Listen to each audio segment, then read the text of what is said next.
泰国首都曼谷一直是世界最多游客到访的城市。然而，这里除了有许多著名的景点，其实还有一个让人毛骨悚然、深感诡异的冷门去处，那就是泰国的 Siriraj 人体博物馆。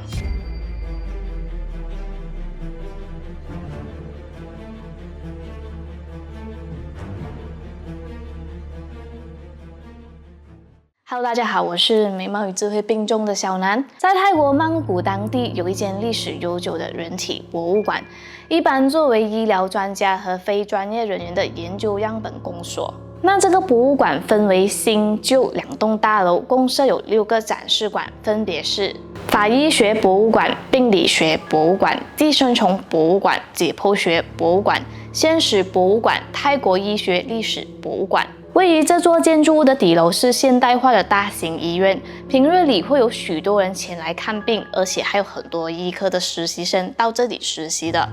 1楼是一般的医院环境，2楼则是人体博物馆的所在之处。在上去2楼之前呢，大家需要先到1楼前方的柜台进行登记的，然后就可以随着楼梯一步一步的走上楼。这时你会看到挂在墙上的老旧照片，照片中的人物都是泰国的医学家。这样的摆设让2楼总是透着一股让人窒息的压迫感。人体博物馆共分成2栋楼，入场费为200泰铢。一踏入这个博物馆的室内，你会看到并排着的玻璃柜，里面装着的是诸如遗体标本、婴儿、病变人体的器官等等。这种种的画面堆叠起来让人看得不禁触目惊心的。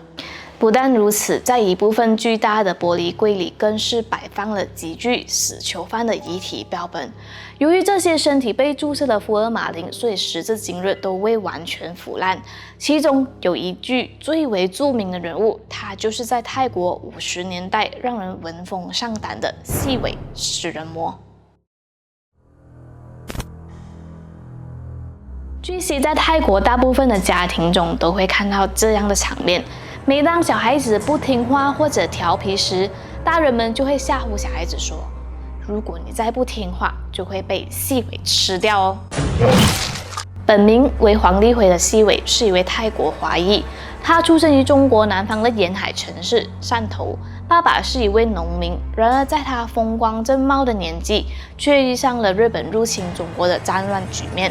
因此，为了保家卫国，细尾便辗转去到了海南，加入了抗日部队。然而，英勇无畏的年轻士兵在连年战火的摧残下，连饱饭都吃不上，这让细尾的处境变得非常艰难。他和许多士兵经常勒紧裤头，迎接一场又一场的战役。不久之后，细尾处在的部队已经饿得饥不择食，有些士兵啃起了草和树皮。正当细尾准备加入同伴的吃草阵营时，忽然他看见一些已阵亡的士兵遗留下的身体。这时候，他心中的邪念一闪而过，并在他脑中回荡。于是，他下意识地走向一具遗体，吃起了腐肉。那一次是细尾第一次吃人，这让他内心的恶魔被释放出来，并且一发不可收拾。如果说战场上的吃人是在生死存亡下对道德和人性的割舍，那么日后细尾的种种恶行就是泯灭人性的偏执与放纵。即使战争结束后，细尾还是难以谋得生计，于是他便乘坐货船来到了泰国，打算在这里开启新的生活。然而，没有一技之长的细尾在异国他乡依旧是举步维艰的情况。那时候，他做过人力车司机、蔬菜果农、园丁等的低层工作。可想而知，这么耗费劳动力的工作，把他的身体折磨得百般病痛，特别是他的气喘病多次发作，再加上那单薄的薪水，根本就养活不到自己。所以，为了缩衣节食，他常常会用腐烂的香蕉配着一碗白粥解决3餐。不但如此，他更是受尽了当地人的侮辱和欺负，日子过得就像是在人间地狱。就这样，在几近崩溃边缘的情形下，细尾的内心萌生了一种对抗世界的愤怒情绪。加上当时的他非常相信当地民间流传的一个传说，也就是使用小孩子的心脏能让自身获得强大的力量。而且细伟母亲在以前还曾经把死囚的心脏做成血馒头给他治疗气喘病，就这样让当时的细伟再也顾不上任何的道德约束，放肆的让自身的兽性主导着身躯。1954年4月10日，细伟对一个年仅8岁的小女孩第一次下手，好在该小女孩机智地逃脱了他的捕食计划。然而这次的失利并没有让细伟改变想法，很快的他又盯上了新目标。1个多月后，有人在某处的铁路旁发现一具11岁女孩的身体，受害者的喉咙不但被刺穿，更甚的是其心脏和内脏都消失了，而那正是细伟的杰作。自此之后，细伟又陆续破坏了3个6至10岁的孩子。由于当时泰国的法证技术并不如现在这么先进，警方也没有办法从中找到任何的蛛丝马迹，所以这样的案件在当地闹得人心惶惶。经过3年的消停后，人们原以为这个食人魔已经收手悔过了，殊不知细伟又再次犯案，而这次他的手段更是变本加厉，不只对受害者的身体进行分解，甚至还会烧毁身体。对此，警方可说是无计可施。然而，常在河边走，哪有不湿鞋？1958年，正当细伟对一个小男孩的身体进行焚烧处理时，恰好被受害者的父亲发现，并通知警方逮捕了他。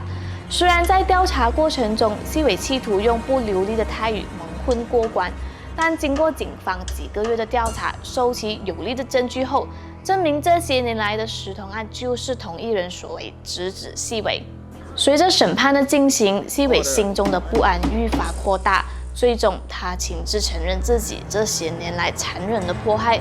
然而在描述的过程中，细伟时不时还会露出兴奋的表情，让人看得十分可恨。1959年9月17日，细伟被执行了死刑。数发子弹从他的身体穿过的那一刹那，也为这起泰国有史以来最恐怖的连环杀人案拉下帷幕。随后，这个滔天罪人的遗体就被制成标本，展示在人体博物馆中，时刻警惕着世人。从这起案件中，我们可以说，细伟的人生也许是一场生不逢时的悲剧。但在不济，也不能让罪恶成为社会中的传染病。死人犯的人生际遇也许值得我们同情，但死人犯的罪行绝对不容社会姑息。自身的悲惨不应该成为伤害无辜的借口，因为他们的生命也同样可贵。好的，今天的故事就先告一段落，请继续支持优质的内容创作者。我是马来西亚的小南，我们下期见哦。